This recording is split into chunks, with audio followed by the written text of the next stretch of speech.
Feinstein's political career spanned more than 5 decades. KTVU's Tom Vacar has a look back at the journey that she took from San Francisco City Hall to the Senate chamber.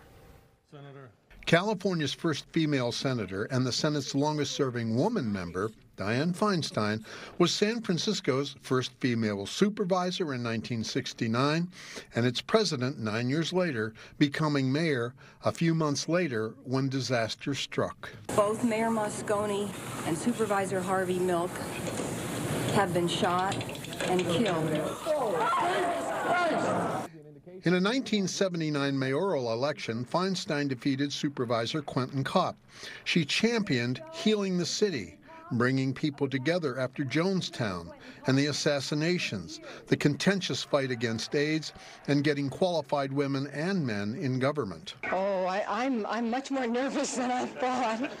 In her office, she was all a Twitter about having just gotten married to Richard Blum. I don't feel like a mayor. I feel like a woman that's just been married, who has a certain amount of nervousness and apprehension, and I'm very happy. She was almost picked to be the first woman to run for vice president by candidate Fritz Mondale, choosing Geraldine Ferraro, who she wished well. With Geraldine Ferraro goes my hopes, and I hope all of the hopes of the women of this nation. In 1992, she was elected to the U.S. Senate, where she served until she died.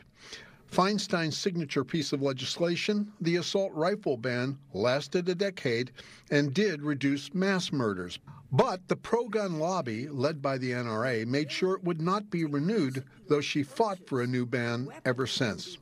She was a leading advocate of reversing global warming. She championed same-sex marriage. Americans should be free to marry the person they love, regardless of sexual orientation or race. Regretting that she had voted for the Iraq War, she blew the whistle on inhuman treatment of prisoners after 9/11. Releasing this report is an important step to restore our values and show the world that we are, in fact, a just and lawful society. Former TV political editor Randy Shandabull covered much of Feinstein's career. I think her legacy is as a fierce fighter, stubbornly fierce. That's both a positive for her, and in later years unfortunately became a negative because she held on to office too long. But, says Shandabull, she really did do it her way. There were some people in her own party, the Democratic Party, that didn't love her. They respected her, but they didn't love her because she wasn't liberal enough. She was centrist, a raging moderate, if you will. We typically talk about members of Congress as either show horses or workhorses. She was a workhorse. She was not on the Sunday news every week. She was not somebody seen as a self-promoter. And so I think that ability to reach across the aisle, to be able to find common ground with people was very, very important.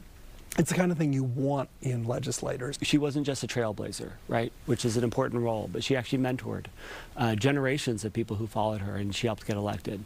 The current mayor of San Francisco, the current governor of California, elected officials up and down the state. One other legacy. More than 40 years ago, it was Mayor Feinstein who found and fought for the $60 million needed to save those little cable cars that climb halfway to the stars. That's the equivalent of $250 million right now, and she fought for it tooth and nail. So from California, thank you, Senator, with a kiss and a farewell. Tom Vacar, KTVU, Fox 2 News.